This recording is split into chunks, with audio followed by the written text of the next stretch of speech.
বুবুন ব্যাটা ন্যাচ কাটা। ভাই হিরো বানিয়ে দিচ্ছে, যাবি? এবার চাঁদে যাওয়ার খুব ইচ্ছে জানো। আমাদের যেতে হবে। এই আমার দোষ, ভুলে যাই আমি। মানুষের উপর কখনো আস্থা হারাতে নেই। Hello and welcome to yet another episode of টক ঝাল মিষ্টি। আজকে ঝালের পরিমাণ একটু কম, মিষ্টত্বই বেশি, কারণ আমার সঙ্গে আজকে আছেন সাক্ষ্য রায়, দ্য বিন্দাস সাক্ষ্য। তো আমি অনেক লোককে এখানে দেখি যারা ভয়েস দিতে আসে, যারা ভয়েসের কাজ করতে আসে, সবাই নয় কেউ গম্ভীর, নয় কেউ কিছু ভাবছে, নয় কিছু করছে। তুমি একমাত্র হ্যাপি হই হই, মানে মানে মানে মানে তোমায় দেখে মনে হয় যেন তোমার কোনো স্ট্রেস নেই। হ্যাঁ, কাইন্ড অফ। আচ্ছা, প্রথমে বলি thank you very much for having me. তুমি নিজেও জানো না তুমি কতটা respect you are showing by doing this podcast actually. কারণ কদিন আগেই আমার দলের, মানে আমি যেই নাট্য দলে অভিনয় করি, শিখি, সেখানকার প্রাইম 3জন শিক্ষক, প্রধান চন্দন সেন মহাশয়, শান্তিলাল মুখার্জি মহাশয় এবং পঞ্চানন বন্দ্যোপাধ্যায় মহাশয়, এই 3জনই তো আমার শিক্ষক স্থানীয়। তো এই 3জন কয়েকদিন আগে এখানেই অগ্নির কাছে এসে একটা পডকাস্ট করে গেছেন। আর আজকে আই গেট টু নো যে আমি এখানে করছি, যদিও কেন করছি আমি জানি না। কিন্তু হ্যাঁ, আমি একটু ঠান্ডা মাথায় থাকার চেষ্টা করি। তার কারণ পৃথিবীতে আমাদের আশেপাশে প্রচুর স্ট্রেস, মানে এমনিতেই সংসারে লোকজনের আগুন জ্বলছে, রাস্তাঘাটে আগুন জ্বলছে, হ্যাঁ, আর এখন তো আরো যেসব চলছে নথিপত্র নিয়ে দৌড়াদৌড়ি, তাতে তো প্রচন্ড স্ট্রেস। তো হ্যাঁ, যতটা থাকা যায় কুল, ততটা মানুষকে আই গেস কুল রাখা যায়। মানে তুমি কি সবসময় এরকম কুল অ্যাটিটিউডের লোক ছিলে নাকি? না না না, আমি প্রচন্ড স্ট্রেসড আউট একটা লোক ছিলাম। সব সময় ভয়, সব সময় চিন্তা। এটা ইভেন্চুয়ালি আমি দেখতে পাচ্ছি বছর খানেক হলো আমার একদম ভালো লাগছে না ওই স্ট্রেস। আমার মনে হচ্ছে যে অমুক জিনিসটা না খারাপ হয়ে যাবে, হোক দেখা যাবে, অমুক জিনিসটা না দারুণ হবে, হোক দেখা যাবে। জেন লাইক অ্যাটিটিউড হঠাৎ মানে তোমার চেঞ্জটা কেন হলো? আমার মনে হয়, আচ্ছা, এই কথাটা বলতে গিয়ে বলি, এটা একটা অ্যাওয়ারনেসের ব্যাপার বলে আমার মনে হয়, এবং এটা আমার স্বীকার করে নিতে এবং মানুষকে অ্যাওয়্যার করতে আমার আপত্তি নেই, কোনো আপত্তিও নেই, আমার লজ্জাও অনুভব করছি না। সেটা হচ্ছে সাবস্টেন্স অ্যাবিউজ। আমি নিজে সাবস্টেন্স অ্যাবিউজের শিকার, এবং আমি বহুবার নিজে চেষ্টা করেছি সেটার থেকে বেরিয়ে আসতে। আই গেস শ্রোতারা বা দর্শকরা যা বুঝতে পারছেন কি বলছি আমি আস্তে আস্তে চেষ্টা করছি। আই এম ইনটু থেরাপি, আমি ডক্টর দেখাচ্ছি। যারা যারা আছেন আমাদের সমাজে, আমাদের সহনাগরিক, আমি সকলকে রিকোয়েস্ট করব, যখনই মনে হবে আপনারা প্রচণ্ড স্ট্রেসড, যখনই মনে হবে যে সাবস্টেন্স ছাড়া আর পারছেন না, এবং সাবস্টেন্সটাই আপনার সলিউশন, রাতে ঘুম এনে দিচ্ছে, খুব তাড়াতাড়ি স্ট্রেস রিলিফ হচ্ছে, পুরোটা মিথ্যে ভুজবাজির গল্প। একদম সেই ফাঁদে পা দেবেন না। যদি দিয়ে ফেলে থাকেন, ইমিডিয়েটলি ডাক্তারের সঙ্গে যোগাযোগ করুন। যদি একটা ডাক্তারে না ভালো লাগে, তাহলে ডাক্তারের পর ডাক্তারের কাছে যান, একটু এই কষ্টটা করুন। কারণ substance can never do good to you. কোনো মতেই সাবস্টেন্স আপনার ভালো করে না। তুমি কি কলকাতার? আমি একদম পিওরলি ক্যালকুলেশন। আমার জন্ম সাউথ কলকাতায়, ব্রহ্মপুর। হ্যাঁ, গড়িয়ার কাছে ব্রহ্মপুর, হ্যাঁ। সেখানেই আমার জন্ম এবং সেখানেই বেড়ে ওঠা। আমরা খুবই ছোট্ট একটা দারুণ মজার পরিবার ছিলাম। আমার এই কথাটা বলতে গিয়ে কিছু কিছু ছবি মাথায় আসছে। কি যে আনন্দ করেছি ছেলেবেলায়, তার নেই ঠিক ঠিকানা। মানে দুষ্টুমি, বাপরে বাপরে বাপ। আমাকে পাড়াতে বুবুন নামে চেনে সকলে। তো আমার পাড়ায় আমার নামই হয়ে গিয়েছিল বুবুন ব্যাটা ন্যাচ কাটা। This was the actual phrase that was used for me. কারণ আমাকে কোনোদিনও নাকি রাস্তা দিয়ে হাঁটতে দেখা যায়নি, ড্রেনের ধার, পাঁচিলের ওপর, এরকম। এবং আমি ভীষণ মজা পেতাম, ঝোপে ঝাড়ে জঙ্গলে ঘুরে বেড়াতাম, প্রচুর খেলাধুলো করতাম। আর যেহেতু অনিয়ম করতাম, ভয়ানক মার খেতাম। সেই মার উপেক্ষা করে আবার দুপুরবেলা যখন ঘুম পাড়িয়ে দেওয়া হতো আমাকে ছুটির দিনে, আমি খালি খেয়াল রাখতাম যে বাবা আমার নাকটা ডাকছেন কিনা। এই যে নাক ডাকছেন মানে ঘুম পেয়ে গেছে, ঘুমিয়ে পড়েছেন তারা, this is the right time for me to just ইলো। আর আরেকটা মজার ব্যাপার, ছোটবেলায় মার তো কে বেশি, বাবা নাকি? বাবা সারা জীবনে আমাকে, বাবা এখন আর নেই, বাবা সারা জীবনে আমাকে একবার মেরেছেন।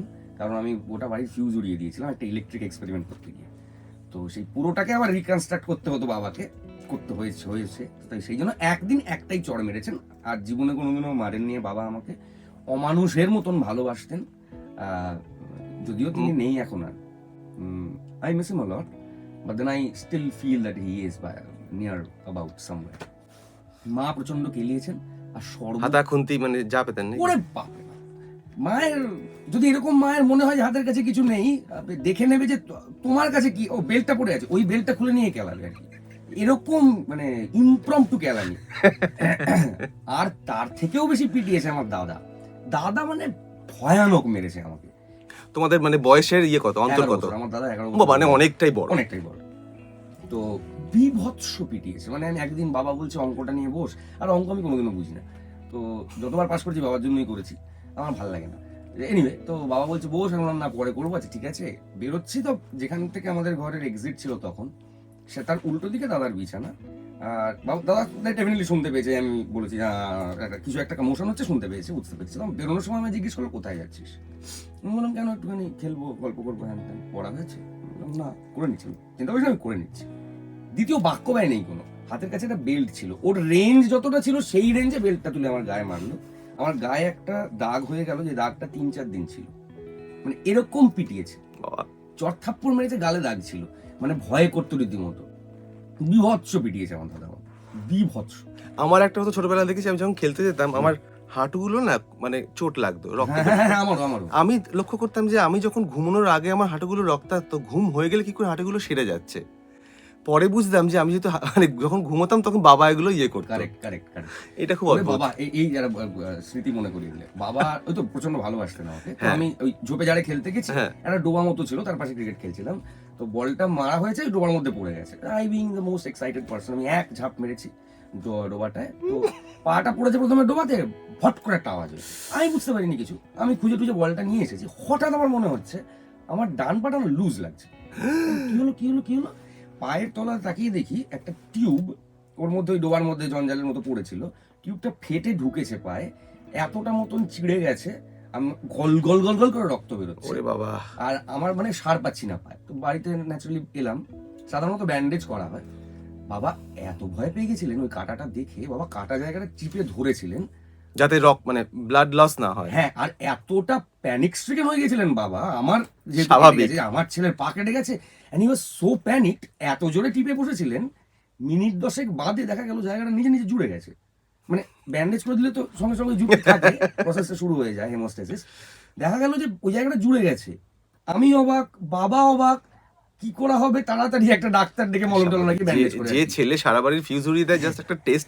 মানে তুমি টেস্টটা কেন করতে, মানে তুমি কি চেয়েছিলে, মানে তুমি কি সায়েন্টিস্ট নাকি? মানে তখন আমার ইচ্ছে ছিল সায়েন্টিস্ট হব। তো সেই জন্যই দুটো তার দেখছিলে কি হয় করে? না, দুটো তার দেখিনি। আমি কি করেছি, দুটো লম্বা তার নিয়েছি, আর এতই গরু। আমার এইটা না, আমার কেন জানি না সবাইকে বলতে ইচ্ছে করে, লোকে আমাকে গালাগালি করুক, আমার কিছু যায় আসে না। বাচ্চারা, যারা বাচ্চা সবাই গরু। আমি যতদিন বাচ্চা ছিলাম আমি গরু ছিলাম, যারা এখন বাচ্চা তারা গরু। এটা হতেই হবে, কিচ্ছু করার নেই। তো আমি ওরকম লম্বা দুটো তার নিয়ে একটা মানে প্লাগ পয়েন্টের একদিকে দিয়েছি, দিয়ে তার তলার যে প্লাগ পয়েন্টটা, মাল্টি প্লাগ পয়েন্ট যেগুলো থাকে, ওইটাতে তার প্রান্তটা ঢুকিয়ে সুইচটা অন করি। ন্যাচারালি সার্কিট হয়ে গেছে, পুরো বাড়ির ফিউজটা গেছে উড়ে। আমার ইচ্ছে ছিল ওর মাঝখানে জায়গা তৈরি করে মাল্টিপারপাস তৈরি করবো। তোমার কি মনে হয় আমাদের মানে যেহেতু আমাদের ছোটবেলায় মানে ফোন ছিল না বা ইন্টারনেট ছিল না, তো তখন কি বাচ্চারা আরো বেশি গরু ছিল? কারণ এখন কিন্তু বাচ্চারা যতটা চালাক বা ততটা আমরা ছিলাম না। আমি তো ছিলামই না, একেবারে ইডিয়েট ছিলাম। এখানে তোমার সঙ্গে আমি একটু I would differ a little. তার কারণ যেটা এখন নিজের জীবনের পেছন, যদিও কিছুই জীবন কাটায়নি এইটুকু তো বয়স, তাও যতটুকু আর কি পেরিয়ে এসেছি, পেছন ফিরে তাকালে আমার মনে হয় যে আমাদের জেনারেশন, তোমাদের পর আমরা, আমাদের যেই জেনারেশনটাই। হ্যাঁ, আমার বয়স অনেক বেশি, থ্যাংক ইউ বলার জন্য। আরে বলছি, হ্যাঁ ঠিক আছে, বলো। Don't look. না ঠিক আছে। তো আমি পর্যন্ত যে জেনারেশনটা, এই জেনারেশনটার হাতে কলমে কি বলা উচিত, অভিজ্ঞতা, হাতে কলমে এক্সপিরিয়েন্স বলে না, খুব ভারী শব্দ, এক্সপিরিয়েন্স ঠিক নয় ওটা, কোনো জিনিসকে ছুঁয়ে ছেনে দেখা, এইটার অভিজ্ঞতা আমাদের জেনারেশন পর্যন্ত অনেক বেশি। তার কারণ কোনো ডোবা, কোনো পুকুর, কোনো জঙ্গল, কোনো ঝোপঝাড়, কোনো রাস্তা, কোনো যন্ত্র, বিট টিভি, বিট ছোট খেলনা, হোয়াট এভার, হাতে কলমে ছুঁয়ে ছেনে দেখাটা এত বেশি। হ্যাঁ, মানে এখন অনেক কিছু ভার্চুয়াল হয়তো। হ্যাঁ, তুমি বলতে পারো যে আজকের ডেটের বাচ্চা কাচ্চাদের বা যারা টিনেজার্স বা পোস্ট টিনেজ, যাদের 20-22 বছর 25 বছর বয়স, তাদের হাতে ইনফরমেশন ইজ মানে কি বলবো, সব তারা জানে না, মানে জানে ইনফরমেশনের ব্যাপারে সব জানে, কিন্তু তাদের মধ্যে হয়তো হৃদ্যতার একটু অভাব আছে। হয়তো অনুকম্পার একটু অভাব আছে। হ্যাঁ, বা হয়তো ফোনে যতটা কথা বলতে পারে কাছে সামনাসামনি বসলে হ্যাঁ, কতটা বলতে পারবে আমি জানি না। হ্যাঁ। আমি ইনফ্যাক্ট তুমিও বহু লোককে দেখেছি মানে খাবার টেবিলে জাস্ট ফোন দেখছে, Exactly. নিজেদের মধ্যে কোনো কথা নেই। এক্স্যাক্টলি, মানে you have stopped opening up to people. Correct. একটা কথা আমাকে বাবাই বলতেন, পরে জানতে পেরেছিলাম পড়াশোনা করে, যে বিবেকানন্দের কথা, সেটা হচ্ছে মানুষের উপর কখনো আস্থা হারাতে নেই। এই কথাটার আজকে যদি কাউকে বলা হয়, সে কিভাবে রিয়াক্ট করবে আমি জানি না। না, অথচ আমাদের সময় এরকম বাবা মায়েরা কত ছোটবেলায় আমাদেরকে ছেড়ে দিয়েছে, হ্যাঁ, বলেছে পড়তে একা একা যাও। চলে যা, একা ইয়ে কর। কি করে যাবো, কেন হ্যাঁ। ওই কাকুকে জিজ্ঞেস করবে, অমুক যেটুকে বলবে, ওই কাকিমা দেখিয়ে দেবে, এবং অ্যাকচুয়ালি এটাই হয়েছে। হ্যাঁ, We এখন got to know things from people around হ্যাঁ, us. People around us. তো হ্যাঁ, that is what I think it is. তো তারপর তুমি যে তোমার যে মানে অ্যাক্টিং এর যে পোকাটা ঢুকলো মাথায়, অভিনয়, এটা কবে থেকে ঠিক ও করলে? এইটা একটা মজার ব্যাপার। আমার কলেজ শেষ হয়েছে তখন সবে, তখন লেখাপড়া করতে ইচ্ছে করছে না। কলেজ শেষ হয়নি, কলেজের আমি বোধহয় সেকেন্ড ইয়ার তখন। তো তখনও তুমি কি ভাবছিলে সায়েন্টিস্ট হবে? না, তখন আমি ততদিনে আমি সায়েন্টিস্ট হওয়ার ভূত ততদিনে চলে গেছে। মাঝখানে নেক্সট ভূতটা কি হয়েছিল? হ্যাঁ, আমি একজন বিশাল আর্টিস্ট, পেইন্ট আর্টিস্ট হবো। পেইন্টার হবে তুমি? হ্যাঁ, পেইন্টার হবো। আচ্ছা। এটাও বছরখানেকের মধ্যে উবে গেল। তারপর হলো আমি ফুটবলার হবো, অসাধারণ। আচ্ছা। ক্লাব টাব খেলে একাকার স্কুল কাট মেরে বেশ। মোহনবাগান মাঠে বসে আছি, বেশ। ওখানকার স্টু খাচ্ছি, এসব হচ্ছে আর কি, যে বিদ্ধ হচ্ছি আমি আর কি ফুটবলার হিসেবে। হ্যাঁ। সেটাও বছরখানেক বাদে আমার এক বন্ধু বললো যে, দেখ খেলছি তো ঠিকই, আর সিগারেট কি খাবি? আমি বললাম তাহলে হ্যাঁ চল খাই। ওই যে খাওয়া শুরু হলো, খেলা শেষ। গেল চুকে বুকে। হ্যাঁ। যদিও সেটা হলে খুব ভালো হতো, মানে অন্তত খেলাধুলোটা থাকতো, হুম। কিছু বড় নাও হতে পারতো। এনিওয়ে, তো তারপরের ফেসটা পুরো ব্ল্যাঙ্ক, কি করবো কিছু জানি না। ছাত্র পড়াচ্ছি, দুটো পয়সা হাতে আসছে, সেটা দিয়ে দুষ্টুমি বদমাইশি করে বেড়াচ্ছি, জমাচ্ছি না কিছু, কি করবো নো ক্লু। এখনো তুমি টাকা জমাও? না, আমি জানি না কোনো পারবো কিনা। চেষ্টা ছাড়বো না, হবে, আমার দ্বারা হবে একদিন। তুমি আমাকে দেখে শেখো। আই এম 48, আমার এখনো এসআইপি নেই। হ্যাঁ, তাহলে তো ঠিকই আছে। হ্যাঁ, তাহলে আর কি চাপ নেবো বলো? নিশ্চয়ই। তুম ভি এই হো, হাম ভি এই হ্যাঁ, কি চাপ নেওয়ার দরকার আছে? যাই হোক, বলো। লেটস বি কুল। তো ওই সময়টায়, কলেজের ওই সময়টায় কি করব ভাবছি, এরকম আমার ছেলেবেলাকার partner in rhyme and crime, একদম আমি জানি না এরকম ভাগ্যবান কেউ হয় কিনা। আমরা তো বলি, আমি আর ওই আমার সেই বন্ধুটি, যে আমরা পরস্পরকে, it is 33 years now that we know each other. ওরে বাবা। We've been together for 33 years. তো ও হঠাৎ একদিন, এ ভাই, আমি বললাম হ্যাঁ ভাই বল। ভাই হিরো বানিয়ে দিচ্ছে, যাবি? হিরো বানিয়ে দিচ্ছে? ভাই আয় দেখাচ্ছি তোকে।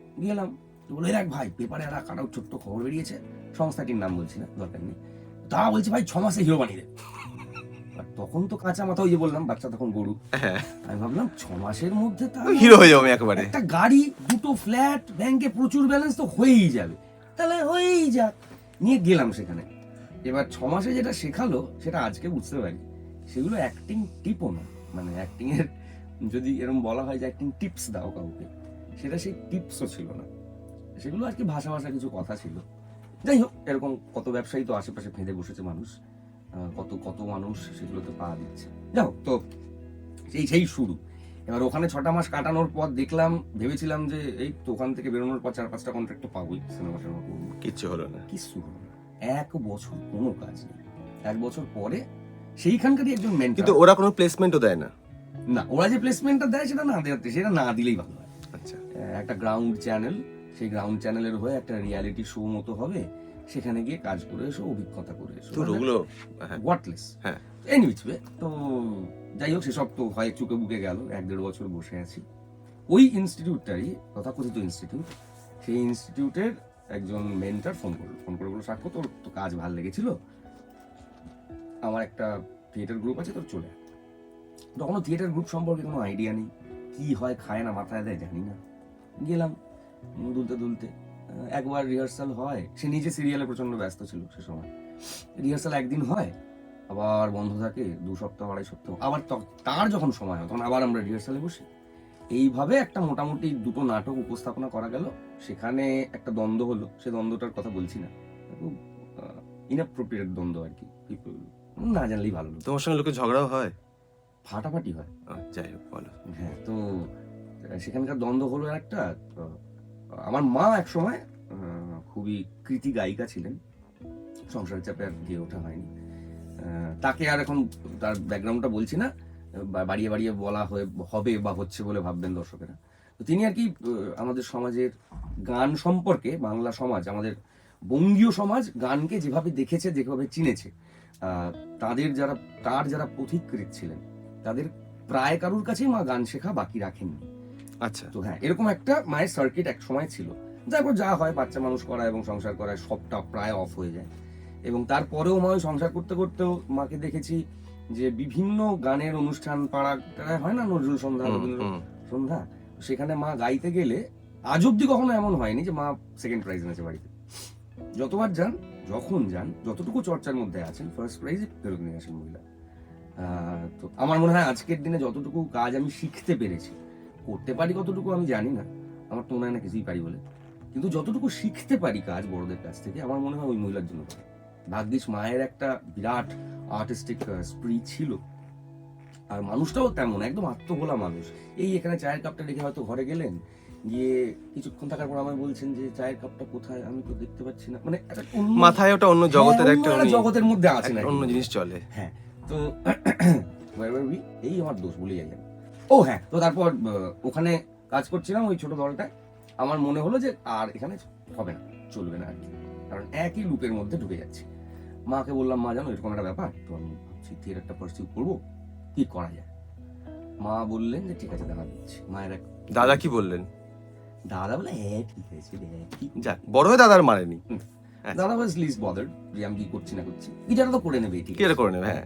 যাই হোক, তারপর দেবজিৎ ব্যানার্জি বলে এক ভদ্রলোক, নাট্যার্ঘ বলে একটি দল, খুবই পরিচিত দল আমাদের শহরে এবং রাজ্যে, সেই দলের উনি তৎকালীন ডিরেক্টর ছিলেন। এখনো দেবুকাকু ওখানে আছেন কিনা আমি জানি না। তো দেবুকাকুর কাছে আমাকে পাঠানো হলো। That person is the godfather of theatre for me. আমাকে হাত ধরে হাঁটতে শিখিয়েছে, হাত ধরে মানে পা ধরে ধরে হাঁটতে শিখিয়েছে, যে এভাবে হাঁটে। যখন ওনার কাছে কাজ করছি, উনি আমাদেরই ওইখানে একটি ফ্ল্যাটে থাকতেন, হয়তো ফোন করে বলেছেন, সাক্ষ্য আজকে একটা সিন আজকে তোলাবো, তো বেশ যাচ্ছি। এবার যদি এইটা ফ্ল্যাট হয়, তাহলে আমার ঠিক উল্টো দিকে যেখানে তুমি বসে আছো, ওটার একটা এল আছে ওই দিকটাতে, ওই রাস্তাটা দিয়ে বেরিয়ে এসে সোজা এসে এখানে ঢুকতে হবে। আমি তো নিজের মনে বিড়ি টানতে টানতে হয়তো যাচ্ছি, হাঁটছি, আমি দেখছি কোথা থেকে আওয়াজ ছিল, এদিকে সামনে তাকিয়ে দেখলাম দূরে ওপরে দেববাবু দাঁড়িয়ে আছে, চিৎকার করে, আর পাঁচ খাই গলা আর কি, চিৎকার করে বলছেন যে পাটা বেঁকা পড়ছে কেন। And that was his supervision. যে এখন ভাবতে অদ্ভুত লাগে, ভাগ্যিস এগুলো করা হয়েছে আমার সাথে, যে হাঁটতে হলে মঞ্চে যেভাবে হাঁটবে, জীবনে সেভাবে হাঁটবে, পা বেঁকা পড়বে কেন, পা সোজা পড়বে, মঞ্চেও যেন পা সোজা পড়ে, তার জন্য পাটা এখানেই তুমি নিজের জীবন ঠিক করো। মানে এমন করেই হাঁটো যেন তুমি মানে আনকনসিয়াসলিও ওই একইভাবেই হাঁটবে। অ্যাবসলিউটলি, যে তোমার সবটা হাঁটা চলা বসা কথা পুরোটা মঞ্চের জন্যই হয়, ব্যক্তি জীবনেও। তো দ্যাট ওয়াজ দেবুকাকু। এবার দেবুকাকুর দলেও আরেকটা প্রবলেম হলো, কি যে হচ্ছিল প্রবলেম, বিচ্ছিরি বুঝি না। তোমার ফার্স্ট শো মনে আছে, প্রথম যখন একদল লোকের সামনে দাঁড়ালে এবং তোমার মুখস্থ করে এসছো, হয়তো কিছু লাইন বলতে হবে, ভয় করেনি? হৃৎপিণ্ডটা মনে হচ্ছিল মুখ থেকে বেরিয়ে আসবে, মানে এত, ওরে বাপ রে বাপ, সে নার্ভাসনেস আমি তোমাকে বোঝাতে পারবো না। হয়তো ফাম্বল করার ভয় হয়নি তখন? তারপর মঞ্চে ওটা কি হয়েছে আমি জানি না, মানে ওটার মনে নেই কি করেছো? কিচ্ছু মনে নেই আমার, কিচ্ছু মনে নেই। সামনে অন্ধকার দেখছিলাম, স্পষ্ট মনে আছে, মানে তাও ভালো, মুখ দেখা যায় না। হ্যাঁ, মুখ তো দেখতে পাচ্ছি অবভিয়াসলি, কারোর মুখ দেখতে পাচ্ছিলাম না। আমি প্রথম শো করি ইয়েতেই, আমাদের ওই মঞ্চটাতেই, মুক্তাঙ্গনেই।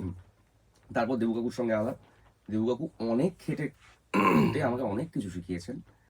শেখানোর পর ওইখানে ওই দলটাতেও আরেকটা প্রবলেম হয়, যে প্রবলেমটা না হলেই হয়তো ভালো হতো, বাট দেন ভাগ্যিস প্রবলেমটা হয়েছে বলে আমি আমার জীবনের জানগুরু এবং কর্মগুরু শ্রী চন্দন সেন মহাশয়ের কাছে আসতে পেরেছি, এবং আমি সারা জীবন তার কাছে কৃতজ্ঞ থাকব, এবং আজীবন চেষ্টা করে যাব যতটুকু কাজ করি, যতটুকু কাজের সুযোগ আমাকে দেয়া হোক, সেখানে যেন তার শিক্ষার প্রতিফলনটাই পড়ে। এছাড়া আমার আর কিছু চাই না। হ্যাঁ, অবভিয়াসলি জীবন চলার জন্য প্রত্যেকেই অর্থ করি কিছু চাই, না হলে কি করি বা চলবে, বিনিময়ে তো কিছু দিতে হবে।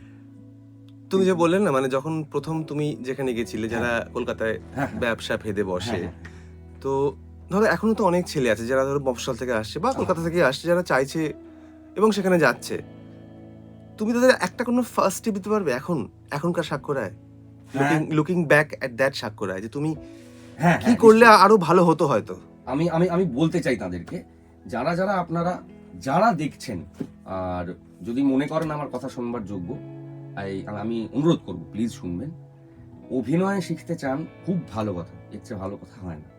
কিন্তু যেটা আমার জীবন দিয়ে আমি এখনো বুঝছি, সেটা হচ্ছে লেখাপড়া করতে ইচ্ছে করে না, অন্য কোনো কাজের দিকে মন নেই, আর কিছু হচ্ছে না, এইটার ফলপ্রসূতি আসে অভিনয় করবো। তাহলে প্লিজ এই ধ্যান ধারণা থেকে বেরিয়ে আসুন।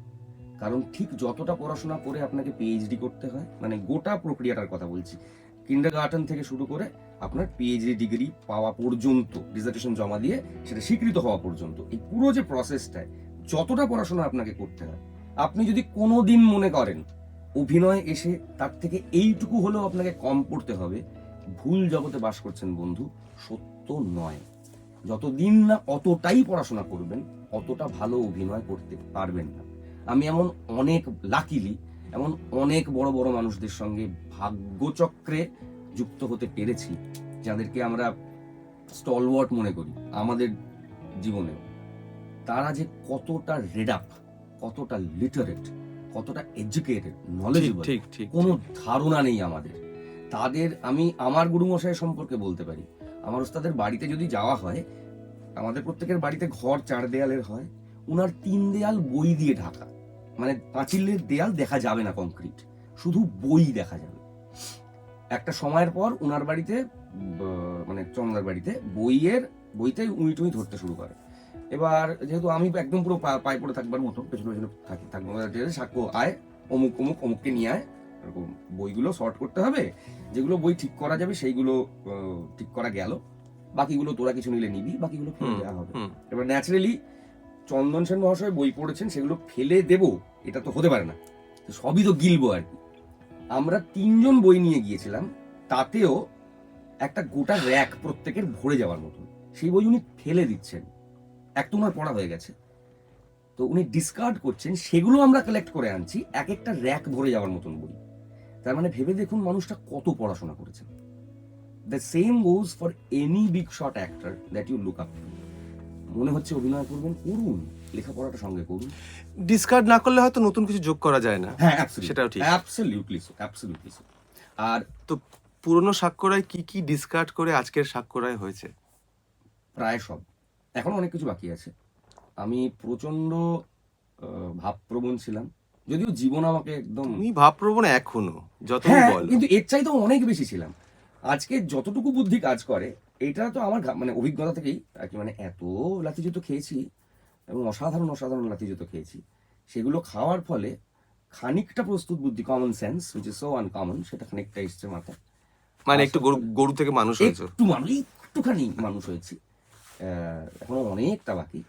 তো সেই বুদ্ধিগুলো কাজ করে বলে বোধহয় আমার মনে হয় যে হ্যাঁ, আগের সাক্ষ্য থেকে কি আমি এখন যে কণ্ঠস্বর শুনছো, এই কণ্ঠস্বরে আমি কোনোদিনও কথা বলতাম না, এটা আমার ডেভেলপড ভয়েস। কি করে বলবো, মানে আগে তোমার গলা কেমন ছিল? এরকম ভাবে কথা বলতাম, এইটাই ভয়েস ছিল আমার। তো খ্যানে একটা রিনে গলা, গা ঘিন করবে শুনলে। সেই গলা ঠিক করবার পেছনে কৃতিত্ব দেবু কাকু, মানে দেবদূত ব্যানার্জি, এবং অবশ্যই চন্দন সেন মহাশয়, along with Shantilal Mukherjee and Manchanan Banerjee. কি করে ঠিক করলে? আরে টিপস দাও। গলার চর্চা করতে হবে, হারমোনিয়াম জানা থাকলে খুব ভালো, না থাকলে গানে ভর্তি হন, সেটা is a practice for important for an actor. পৃথিবীতে যত বড় বড় অ্যাক্টর দেখবেন, প্রত্যেকে গানে, নাচে, কবিতা পাঠে তারা সিদ্ধহস্ত, সবটা পারেন। গানের সঙ্গে যোগাযোগ রাখতে হবে, গলা সাধতে হবে, সা থেকে সা অন্তত পক্ষে, এবং সেটা রোজ করতে হবে। গলার আরো অনেক রকমের বিভিন্ন, মানে ইউটিউবে কণ্ঠকৌশল বলে একটা চ্যানেল আছে, প্রমোট করছি না, আমাকে পয়সা না দিলেও চলবে, কোনো অসুবিধা নেই। কণ্ঠকৌশলে গলা ডেভেলপ করার প্রচুর পদ্ধতি ভদ্রলোক একজন আছেন, সুনিপুণভাবে বুঝিয়ে দিয়েছেন, অসামান্য সেগুলো দেখলে সেটা সেভাবে ডেভেলপ করা যায়।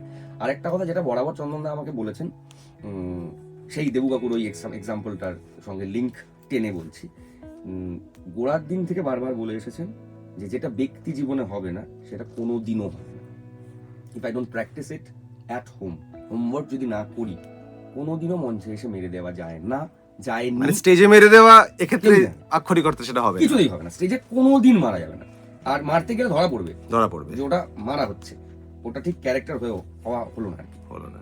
এটা কন্ট্রোল, মানে অডিওতে কাজ করতে এসেও দেখেছি যে ওইটা ঠিক এই আমি জাস্ট আসছিলাম, এই অডিও কাজকর্ম এটা কবে থেকে, মানে সানডে সাসপেন্স কবে থেকে তোমার শুরু হলো?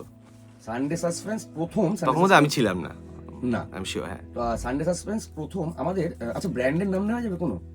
না নিলেই ভালো হয়। ওকে ওকে, একটা ফোনের ব্র্যান্ড, হ্যাঁ। তারা প্রথম ফোন আনেন, যে এই ফোনটাতে খুব তখনকার দিনের টিপা ফোনগুলোই কিন্তু খুব স্মার্ট মনে হতো, তার কারণ মেমরি চিপ দেওয়া যেত, স্পেস বাড়ানো যেত, রেডিও শোনা যেত, রেডিও থেকে রেকর্ড করা যেত, সেই পলিফোনিক রিংটোন পলিফোনিক, থাকতো, হ্যাঁ পলিফোনিক রিংটোন থাকতো, প্লাস নিজের চুজ করা রিংটোন সেট করা যেত। Correct, correct, মানে সে হাতে চাপ খেয়ে যাওয়ার মতো অবস্থা একটা। তারপর ব্লুটুথে কত কিছু পাঠানো যেত, এক্স্যাক্টলি 100 টাকা করে এসএমএস করা যেত, ওরে বাপ রে বাপ রে বাপ। যাই হোক, তো সেই ফোনে আমার নিয়ম ছিল, তখনকার যে সানডে সাসপেন্সের টিমটা, যেমন আইসি আজকে আছেন, সেই আইসির তো মস্তিষ্ক কচু, তো না তখন মীর ছিলেন, আমির ছিলেন, এবার দীপ আমার- ছিলেন। হ্যাঁ হ্যাঁ হ্যাঁ, আমার তখন নিয়ম ছিল প্রত্যেক রবিবার 12টায় শুরু হতো, তো আমি হেডফোনটা কানেক্ট করে রেকর্ড বাটনটায় বা 11:59 রেকর্ড বাটনটায় আঙুলটা দিয়ে রাখতাম, যেই 12টা বাজতো আমি রেকর্ড বাটনটা টিপতাম, শুনে নিতাম যে ঠিকঠাক আসছে, তো সব হ্যাঁ আসছে, ওটা রেখে আমি খেলতে চলে যেতাম, কারণ তখন আমি শুনবো না, ওই পুরোটা রেকর্ড হয়ে যাবে, আমি ওইটা সেভ করে রাত্রিবেলা ঘুমানোর সময় শুনবো। তখন তৎকালীন সময় যখন 16 জিবির বেশি হয়তো ওই কার্ড পাওয়া যেত না, ওই 16 জিবির কার্ডের 5 GB was only Sunday suspense, বাপরে, আমি জমিয়েছিলাম, এবং আমি অবাক বিস্ময়ে শুনতাম যে একটা মানুষ কি করে এতগুলো চরিত্রের গলা করছে, হ্যাঁ। কি করে করছে, কি করে করে। হ্যাঁ।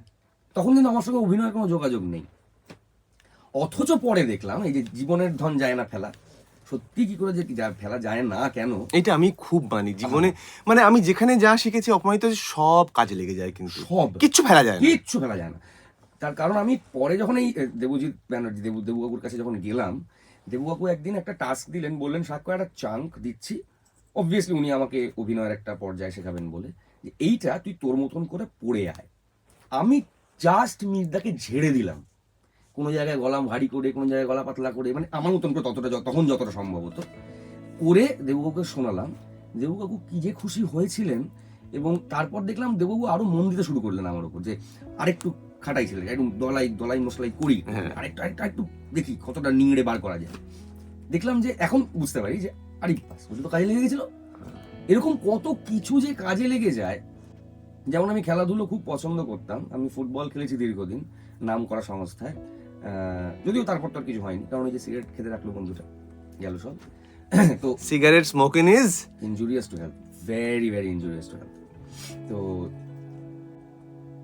খেলতে গেলাম, খেলা হলো না, কিন্তু খেলার যে এফেক্টটা, মানে আই গেস তুমি বুঝতে পারবে, যারা খেলাধুলো করে তাদের শরীরে না একটা ইনহেরেন্ট অ্যাজিলিটি থাকে, একটা থেকেই যায়। আমার এই ছোট্ট এইটুকু থিয়েটারের জীবনে সেটা কত জায়গায় কত ভাবে কাজে লেগে গেছে। মানে কখনো আমাকে বলা হচ্ছে যে অমুক চরিত্রটার জন্য না লাফিয়ে উঠতে হবে, যেখানে লোকে দুবার ভাবছে আমি লাফিয়ে ফেলছি, যেখানে বলা হচ্ছে শরীরটাকে এইটুকু ছোট করে ফেলতে হবে, লোকে ভাবছে যে কি করে আমি একদম ছোট হয়ে যাচ্ছি। এটা যে কি হেল্প করেছে আমাকে অ্যাথলেটিক্সটা। ফার্স্ট এই কলটা কি করে এলো যে তোমাকে সানডে সাসপেন্সের জন্য ভয়েস দিতে হবে? আচ্ছা, যদি এটা বলা হয়। হ্যাঁ, Sunday suspense came a little late. প্রথমে মির্চি বাংলা অরিজিনালস এর কিছু গল্প ছিল। আচ্ছা আচ্ছা। এবার রিক মানে ঋতব্রত, ঋতব্রত আমাকে বললো যে কাজ করো সাক্ষ্যদা, তোমার ওরা ওই মির্চিতে না নতুন ভয়েস খুঁজছে, তোমার নাম্বার কি দেবো? আমি হ্যাঁ, এটা কোন সালে? 2000, দাঁড়াও বলছি তোমাকে, আজ থেকে 4-5 বছর আগে। যাক, খুব বেশি নয় তাহলে। খুব বেশি নয়, 2020 হবে। তার মানে হ্যাঁ, 20-21 কোভিড এর সময় নাকি? পোস্ট কোভিড, জাস্ট কোভিড শেষ হয়েছে। হ্যাঁ, 21 নাগাদ। 21 নাগাদ, হ্যাঁ। তাহলে তো বললো যে পাঠাবো, আমি হ্যাঁ পাঠা দেখবো। তো পাঠানো হলো আমাকে। অরুণিমাদি এখানকার, তিনি ইপি অফকোর্স, তো এবং উনি অরিজিনাল মানে ইয়েও করেন, ডাইরেক্টও করেন। হ্যাঁ। তো ডাকলেন, বললেন এটা আগে ডাকেননি, বলে একটা অডিশন পাঠাও। হ্যাঁ নর্মাল। হ্যাঁ, তো আমি process বই এটা। টই হাতে নিয়ে দেখলাম কোথায় কটা, মানে 2-3টে চরিত্র আছে, কারণ পাকা মতো করতেই হবে, না হলে যদি না ডাকে। তো ওইরকম একটা পাকা জায়গা পাকামো করে পাঠালাম। উনি শুনলেন, শুনে ওই যে ডাকলেন, তখন থেকে লাকিলি আমি এখনো আসি এখানে, আমাকে এখনো ডাকা হয়, and I feel so lucky.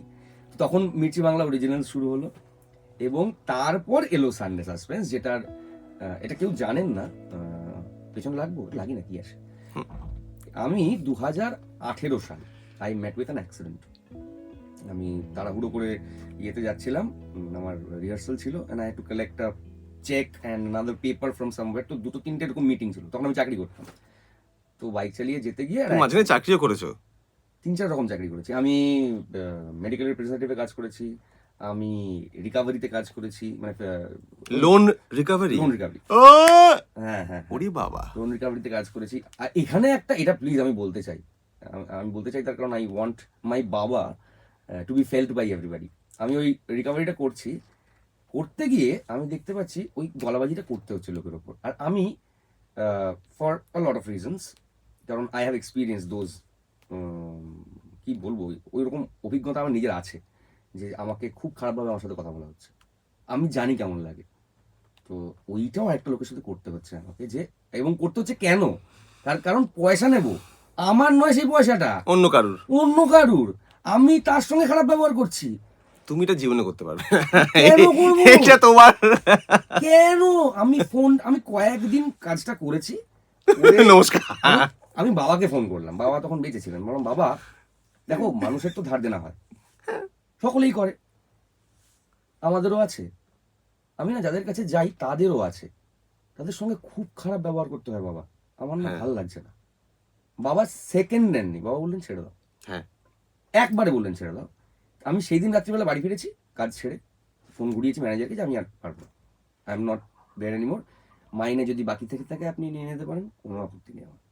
এটা আর করবো না, একদম এটা মানুষের সঙ্গে খারাপ ব্যবহার আমি করবো না। না, সেটা তুমি করতে পারবেও না, তোমার মধ্যে নেই। আমি সত্যি তোমাকে যেটুকু আমি দেখেছি তোমার মধ্যে নেই। বরং আমাকে আমার পারবে না। বন্ধু বান্ধবরা বলে যে মাঝে মাঝে করে ফেল, তাহলে অন্তত না, ভেতরে গুমড়ে গুমড়ে মরবি না। হ্যাঁ, এটা কিছু করার নেই গো, এটা আমি এটা করতে পারবো না। এই যে বলে না, না বলতে শিখতে হয় হ্যাঁ। অনেক ক্ষেত্রে, এটা খুব চাপ না বলা। অ্যাকচুয়ালি খুব চাপ, অ্যাকচুয়ালি খুব চাপ। যাই হোক, তুমি বলো, তোমার অ্যাক্সিডেন্ট হয়েছিল, তখন তুমি যাচ্ছিলে হ্যাঁ হ্যাঁ, এবার কি প্রসঙ্গে যেন সানডে সাসপেন্স। কারেক্ট। তো সেই সময় পাটায় আমার এমন অ্যাক্সিডেন্ট হলো যে আমার লিগামেন্ট রিকনস্ট্রাক্ট করতে হবে।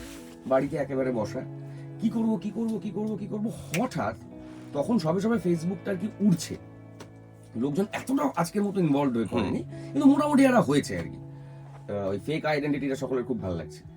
তো আমি দেখলাম একটা আমাদের সময় অর্কুট ছিল, যাই হোক। হ্যাঁ, অর্কুট, কারেক্ট, অর্কুট করেছো তো? করেছো, হ্যাঁ, সাইবার ক্যাফেতে গিয়ে করেছে, দুষ্টুমি করার আরো বাকি যেগুলো ওটাই বলছি না। হ্যাঁ মানে হ্যাঁ, ওই ইয়াহু বলে যেগুলো আছে সেগুলো বলছি না আমি। হ্যাঁ, থাক।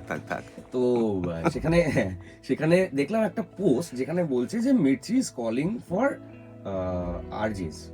ও, এইবার আমি পা ভেঙে তো নয়, ওই লিগামেন্ট ছেড়ে বাড়িতে পা তুলে ঠ্যাং তুলে পড়ে আছি, কি করি, সময় কাটছে না। আমি আমার মাকে বললাম, চলো তোমার একটা চেষ্টা করি, তুমি থাকবে হেল্পিং এড, যদি উল্টে পড়ে টড়ে যাই তুমি ধরে টরে নিও।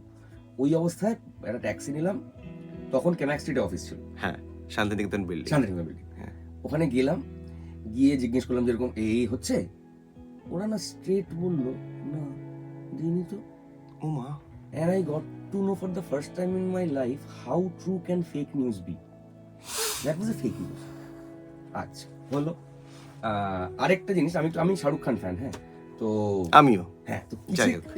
এই যে কথাটা, যদিও পাওলো কোয়েলোর লেখা কথা, হ্যাঁ জানি, বলো। किसी चीज को अगर सच्चे दिल से चाहो তো পুরি কায়নাত उसे तुमसे मिलाने की साजिश में लग जाती है। হ্যাঁ। এটা যে কত বড় ভাবে ফলেছে আমার জীবনে, আজকে এটা তো এইটা তো তার একটা প্রমাণ। হ্যাঁ। তো আমি সেইবার ব্যর্থ মনোরথ ফিরলুম, তারপর আবার দেখলাম যে আরেকটা সার্কুলার বেরিয়েছে।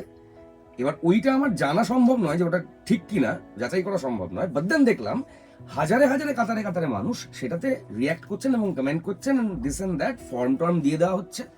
আচ্ছা, তাহলে মানে ফর্ম যখন দিচ্ছে তখন, তখন ফিলিং তো করাই যায়, তার মানে একটু তো আশার আলো দেখা একটু অথেন্টিক আছে। হ্যাঁ, ডেফিনেটলি আমি ফিলিং করে দিলাম। তখন বোধহয় ইয়ে লাগতো, একটা সার্টিফিকেশন লাগতো।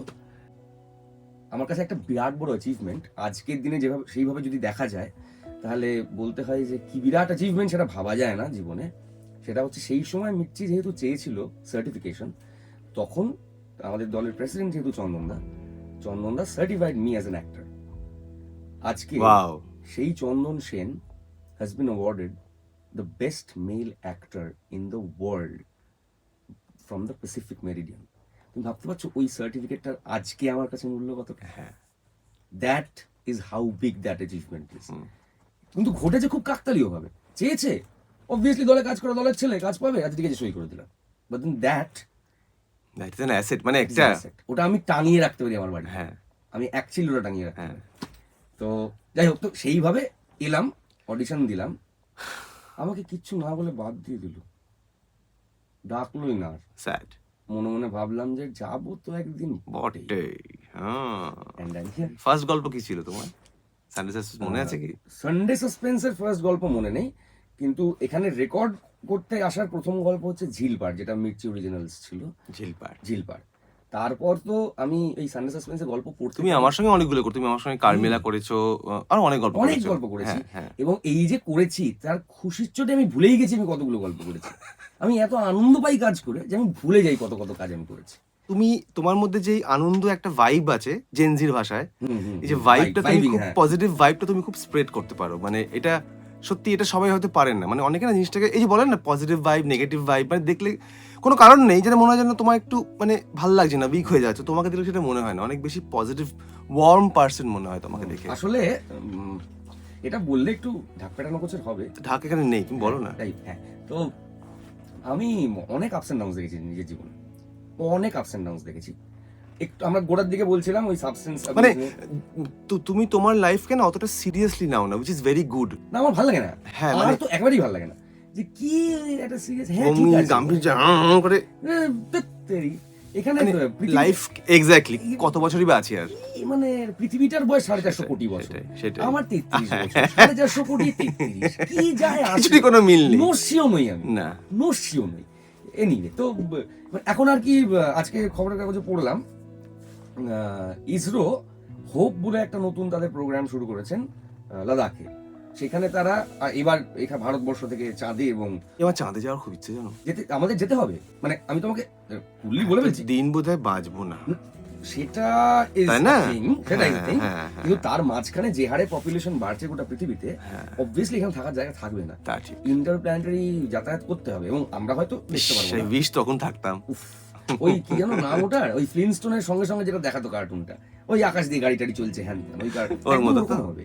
তো হতেই হবে, তার কারণ পৃথিবীতে জায়গা থাকবে না আর বাকি, এত রিক্ত করে ফেলবো আমরা এই মানুষ যাত্রা। এই যে তুমি বলছো পৃথিবী একসময় অন্যরকম হবে, তো সেভাবে এখন তো এআই এর বাড়বাড়ন্ত অনেক। তোমার কি মনে হয় কখনো এআই এই যে ভয়েসের কাজ বা মিউজিক এগুলো একসময় নিয়ে নেবে, মানে এআই দিয়েই করা যাবে? এই ভয়টা কি কাজ করে? এটার দুটো আঙ্গিক আমার মনে হয়। সেটা হচ্ছে, এক, প্রাইমারিলি হ্যাঁ এআই দিয়ে অনেক কিছু করা যাবে। দুই, করা হচ্ছে কার জন্য? শ্রোতা বা দর্শক। আমার ওস্তাদ মানে চন্দনদার ভাষায় দর্শক শ্রোতা তারা বড্ড প্রত্যক্ষে প্রিয়াসী, মানে তারা ছুঁয়ে ছেনে দেখতে চায়। তো এই ছুঁয়ে ছেনে দেখবার সবচেয়ে বড় অভিজ্ঞতা হচ্ছে আমার মনে হয় যে মানুষটা এসে পড়ে, তার তো ভেতরে কিছু চলে বলেই সে ওই অভিনয়টা করেন, সেইটা দর্শক ভারী শুনতে চায়। তুমি যত ম্যাপ করো, যত ক্লোন করো না কেন, তার একটা টেকনিক্যালিটি থেকেই যাবে, এআই বলো আর যে কোনো এক্স্যাক্ট যেটা হয় না মানুষের, ওটা হবে না, ওটা হতে পারে না, কিছুতেই পারে না।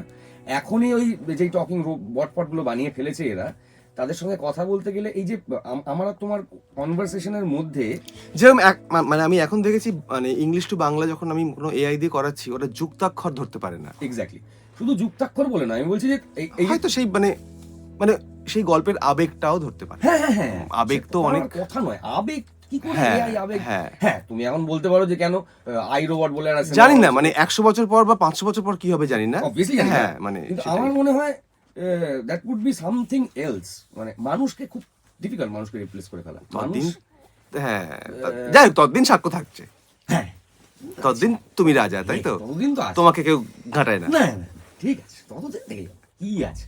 আরে ঠিক আছে, তত মানে যদি বা ডেভেলপ করে যায়, এই কি আমি তোমার এই অ্যাটিটিউডটা আমার দারুণ লাগে। কি হবে আরে ভাই, আমি তো বললাম না, কি- এক্স্যাক্টলি, কি আমাকে- হবে? আমাকে আর ভয়েসে লাগবে না তো, হ্যাঁ। আমি স্টেজে কাজ করবো। হ্যাঁ, কি আমাকে হবে? স্টেজে লাগবে না তো, আমি আলু বেচবো। কি হবে? কি হবে? Exactly, এত ভেবে কি করব? দুটো পয়সা কম হবে, আমি এটাও ভাবি, পয়সা এত বেশি। ভেবে এত লড়াই এত করে কি হবে? কি হবে? কিন্তু বিশ্বাস একটু করো তোমার মতো ভালোবাসা। কেউ ভাবে না। না, না, না, তাই না। জন্যই ভালোবাসা একটুই হয়ে গেছে, বাকিটা ঘৃণা হয়ে গেছে। তাই যদি হয় তাহলে বলবো সকলকে যে আমাদের যুগনায়ক বলে একটি নাটক আছে, মাঝে মাঝে হয় স্বামীজিকে নিয়ে, পারলে আসুন দেখুন। নিশ্চয়ই নিশ্চয়ই, ভালোবাসা দিয়ে সব হয়। ভালোবাসা দিয়ে সব হয়। তুমি কি ঘৃণা এটাই দিয়ে- লাস্টে, আমরা প্রায় শেষে এসে গেছি তো, হ্যাঁ, হ্যাঁ। তুমি তোমার দর্শকদের যারা তোমায় শুনে, যারা তোমার নামে কমেন্ট করে যে হুম, হুম, হুম। সাক্ষ্য অপূর্ব কাজ করেছেন, থ্যাংক ইউ। তাদের তুমি কি বলতে চাও? তাদের বলতে চাই, ভালোবাসুন। কেউ আপনার থেকে একটু নিচে আছে, কেউ আপনার থেকে একটু উপরে আছে। দুজনের প্রতি এমন পার্সপেক্টিভ রাখুন বা এমনই ধারণা মনে পোষণ করুন যে আপনার থেকে নিচে যিনি আছেন তাকে টেনে আপনার জায়গায় তুলতে ভয় পাবেন না, আর আপনার থেকে ওপরে যে আছে তার কাছে হাত বাড়িয়ে দিতে একদম কুণ্ঠাবোধ করবেন না। ভালোবাসুন। ঘৃণা, ভয়, যুদ্ধ, মারামারি, কাটাকাটি, রক্তারক্তি তো ঘুম থেকে উঠে খবর কাগজ খুললেই পাওয়া যায়। ভালোবাসুন মানুষকে, একটু ভালোবাসুন। হ্যাঁ, আমার মনে হয় না যারা আর্টিস্ট, যারা সত্যিকারের আর্টিস্ট না, তাদের মধ্যে সিম্প্যাথির থেকে এমপ্যাথি অংশ অনেক বেশি থাকে। হ্যাঁ, মানে এটা- হয়তো তুমি সেই যন্ত্রণাটা, সেই ভালোবাসাটা ফিল করতে পারো। মানে হ্যাঁ, মানে সামহাও আমি খানিকটা পারি হয়তো, এবার কেন আমি জানি না। মানে আমার মানে মানে আমার বলে তোর খুব মায়া বেশি। হ্যাঁ, মায়া অর্থে যেটা হয় মানে মায়া খুব হওয়ার তো এমপ্যাথেটিক। কথা। হ্যাঁ, মানে মায়া হওয়ার তো এরকম কথা। নয় যে এটা একদমই ক্লেম করছি না যে আমি একজন আর্টিস্ট। না, আমি সেটা আমি সেটা বলছি বলছি। Process artist. হ্যাঁ, it's a process it's a process obviously। কিন্তু লাকিলি এনাফ আমি এমন সব গুরুমশাই পেয়েছি জীবনে। আমার স্কুলের শিক্ষকেরা, আমার থিয়েটার, আমার বন্ধু বান্ধবের মধ্যেও কেউ এমন অদ্ভুত কিছু শিখিয়ে গেছে। এই এত ভালো ভালো শিক্ষকদের পেয়েছি, সত্যি। পেয়ে ওইটাই খালি মনে হয়েছে যে আমার যখন ব্যথা লাগে, আমার তো একরকম কষ্ট হয়, আরেকটা লোকের তো ব্যথা লাগে, ব্যথাটা লাগে, কষ্ট তো তারও হয়। তেমন কষ্ট হতে পারে। ঠিক আমি মানুষ, সে মানুষ নয়, সেও তো মানুষ, তারও ঠিক। তো ওই কষ্টটা হতে পারে। ঠিক ঠিক ঠিক ঠিক। তো ওই যে আমার থেকে নিচে আছে একটু টেনে তুলে নেবো, যে আমার থেকে উপরে হাত দিকে একটু হাত বাড়িয়ে দেবো। যদি সে তুললো, না হলে আছি, ভালো আছি, ভালো থাকি, ভালো রাখার চেষ্টা করি। একদম ভালো থেকো। For a better future. Let's hope for a better future. ভালো থাকি, আমরা আরো কাজ করি একসঙ্গে। ডেফিনেটলি।